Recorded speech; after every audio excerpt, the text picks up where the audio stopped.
NBC's coverage of the Subway 500 is brought to you by the Home Depot, NASCAR's home improvement warehouse. By Subway, it's what to eat when you want to eat fresh. Subway, eat fresh. By Aflac, ask about it at work. And by Wrangler, makers of Wrangler Jeans Company, a new generation of Wrangler. We are under caution in the Subway 500, and they've got the blowers out to try and clean up some more of the rubber and bits and pieces of debris and so forth around the racetrack. And how about the little strategy calls here for most of the front runners not to stop on this yellow?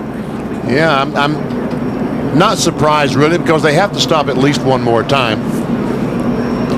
Matt, what's the strategy down on pit road? Well, they're talking about it up on top of the pit box. So, Jimmy, when are you going to pit next? That I can't really see. We'll have to see how these cautions fall, but our car right now is pretty tight. We got to make some adjustments if we're going to do anything today. He is currently second on the restart. Dave? With Greg Zipadelli now. Looks to me like you've got a fast but finicky race car. Won't turn, turns too well, won't turn again. Yeah, that's about it, too. The Home Depot Chevrolet was pretty good. We just needed to turn the center a little bit better. We put a rubber in the right rear, and we just killed the forward bite. So we just stuck one in the left rear, and just keep working on it. We need to go about 50 laps to get a caution, so we come in. We got another little bit of a game plan there to change some more stuff on this Chevrolet and see if we can make it better. Where everybody's so equal. I mean, you're talking about a half a tenth a lap, but we'll keep working on it. And they'll keep playing follow the leader on the pit strategy, guys.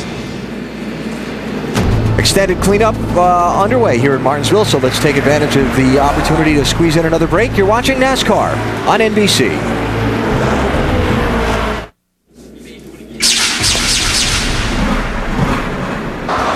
Wow! Bumping, banging into the final corners. No traffic ahead. Craven rides Jarrett up the racetrack. Here they come off the turn.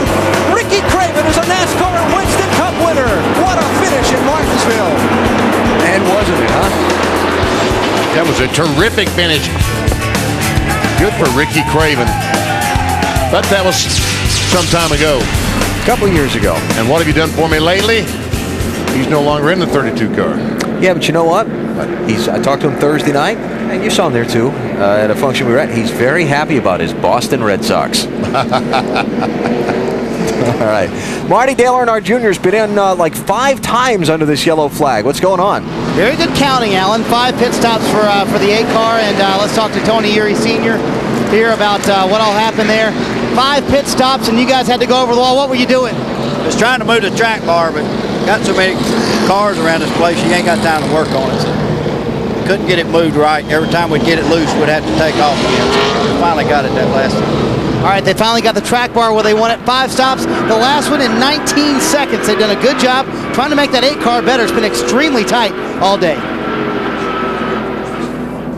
And just part of what is frustrating, Tony, when the cars are lined up around here under the caution, look where the pace car is and where the last car is over there in turn 3. And they're doubled up right now, so when they're put those cars in a line, single file, they go almost all the way around the racetrack. So you have to come in the pit, and you've got about maybe, I don't know what, 15 seconds, 20 seconds before you have to go, because here comes the pace car.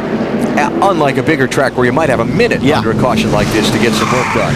We're at a bigger track next weekend. Doubleheader for you, Saturday 1 Eastern TNT, the Aaron's 312 for the NASCAR Busch Series. Then next Sunday, noon Eastern, Nextel Cup Racing from Atlanta, presented by the Home Depot. We start with Discover Card. Countdown to green. There will be 4 races left in the chase for the championship when we get to Atlanta. All right. I thought we were going green, but some of these guys are happy that there's only 4 left. Yeah, the way they're you walk around that garage area, they can't wait till it's over, some of them. Here's a bad note for Kurt Busch. If you're a friend or fan of his, our Nextel Race Fact. Leader of the most laps has failed to win 10 of the last 12 Martinsville races. I figured that's where you were going with that. Yep. Kurt Busch has led the most laps so far today. How many laps has he led? 119. BG. But see, if the 29 car stays in front the rest of the way, he's led 82. So that's why Kurt dropped back. Yeah, exactly. He knew that. He knew that. So he had the numerology. There's one little issue there. That big word you said. If, yeah. Pace car's off. Going to go racing with 165 laps to go. 23 cars on the lead lap, including Robbie Gordon. All that fight. Who's the lucky dog? Yep. Got his lap back. Travis Quapple, 0-6, and Kurt Busch goes in the corner. It wouldn't stick, and up the hill he goes. That happened last time on the restart, too. He's been having a real hard time on the restarts, passing anybody on that outside group. Ricky Rudd in 21 is the 25th place car. Remember, had an incident earlier in the race where he got spun around. Rusty Wallace a little bit loose, getting into the corner there. That car took a slide. And by the way, Dale Jr. back in 22nd after his 5 pit stops under that last caution. See Rusty trying to get by the 22 car. Jimmy Johnson currently in the 4th position as he tries to go by some of those cars on the inside, and it's tough sledding on that high side. Now, I'm sorry, go ahead. I was just saying, now Rusty, now that he's on the bottom, he'll try to work down on the low side of Nemechek. There he goes, taking a look. But he'd rather be there. He had to jam the brakes there, didn't he? You know, I love these folks here in Martinsville to death. Blake Campbell, the president of the racetrack, but I do not understand, to save my life, when they redone this racetrack, they did not put some variable banking in it.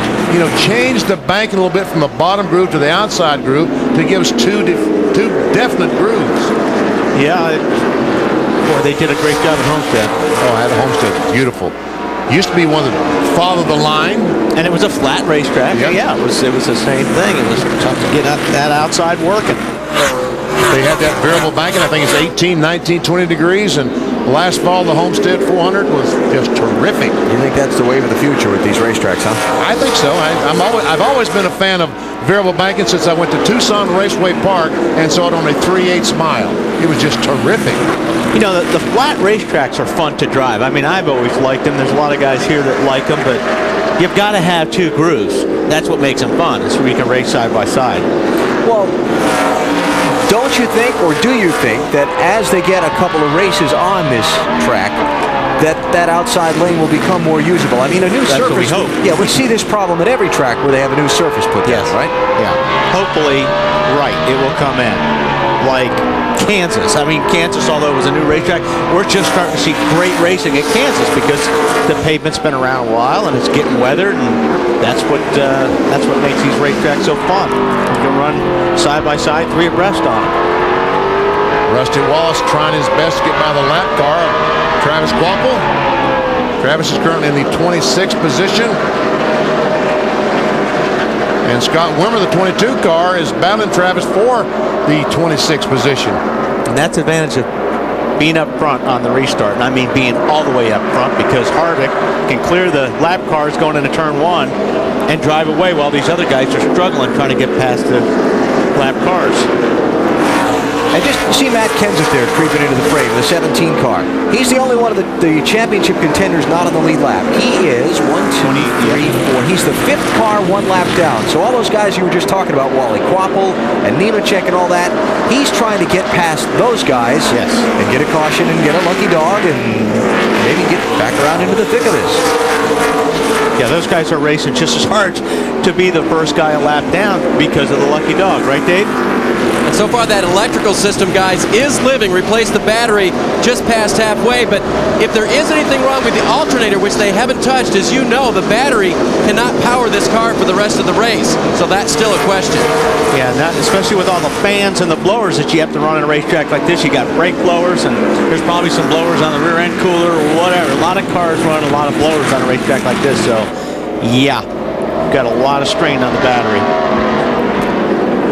So Kenseth soldiering along there in 28th place for now, mixed in among the lead lap cars. And one reason that we have alternator problems on these cars is under hood temperature.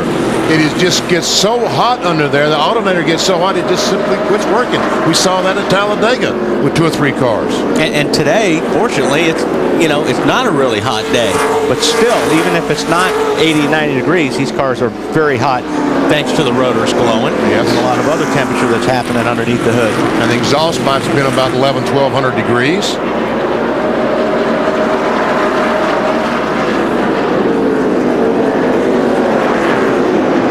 Johnson kind of bottled up in all of this non-lead lap traffic as he tries to work his way through. Johnson, the 4th place car.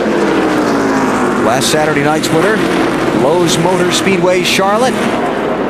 And that's the thing about this place. Even the cars that are a lap down are running good. I mean, they're a lap down, but they're still running fast. And it's tough to get around. Now, there's been a little action spot here in the pack for about the last 2 or 3 laps. Elliott Sadler, Jeremy Mayfield, and company. You mean they've been bouncing off each other? Is that the action spot? Yeah, there's been a little paint traded. A few rubber marks placed where they didn't used to be. Ryan Newman going by the 30 car of Jeff Burton. This goes in the 5th position. That's actually the 3rd spot he's picked up in about the last 5 laps, Marty. Ryan loves the chassis right now. He's got a very fast race car. Problem is working through all the traffic that he has to work through, but he's got a little open racetrack right now. He said, I think honestly, us and Mark Martin are the best cars on the longer runs. Ryan Newman passed Tony Stewart. Then he passed Mark Martin. Then you just saw him pass Jeff Burton. So he's picked up 3 spots since this restart. And Marty mentioned the 6 car. Oh, we got Bobby Labonte spinning off. Oh, and he gets into Schrader. Oh, Schrader was running an 11th spot. And Jeff Green is stalled up against the inside guardrail off turn 4. He gets his car going again. I hope Kenny doesn't have a whole lot of damage over there. He was having a good run. Well, I would hate this to be the bearer of bad news there, Wally, but I think he caught it pretty good. Yeah. When we see him come around the corner, I think the right front's going to be pointed a little awkwardly. It's going south instead of north. I don't know. I think it's okay. As long as it doesn't rub, but... All right, now you're coming in for tires. I don't care what you guys say. Hey, I agreed with you last time. Come on. I'm sure Weber will tell me different. Pit road closed for the moment. Let's check it out. Well, couldn't tell. Now, I was looking at the front wreck and forgot to look back and see what happened to the 43 car. What caused him to be stalled up against the inside wall? That was around that action spot we talked about.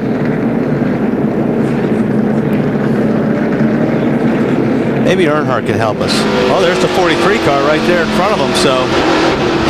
How about the 43 get hit?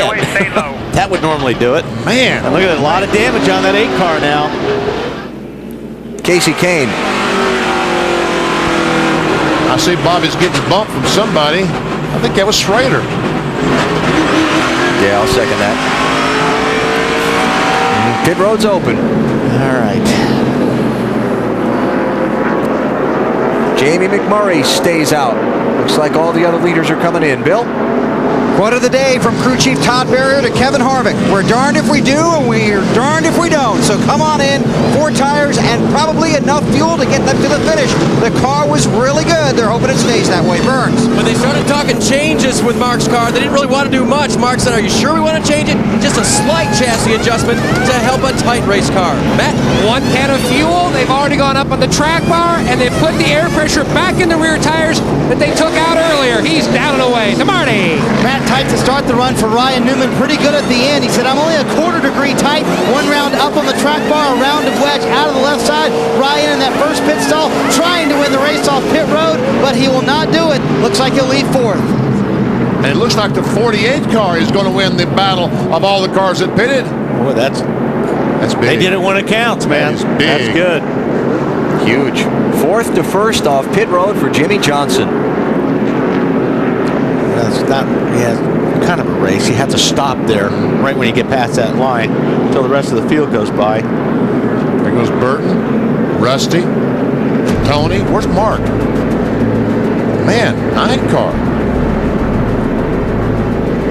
Caution flag out for this mess off of turn number 4, and about 140 lap sprint to the finish coming up.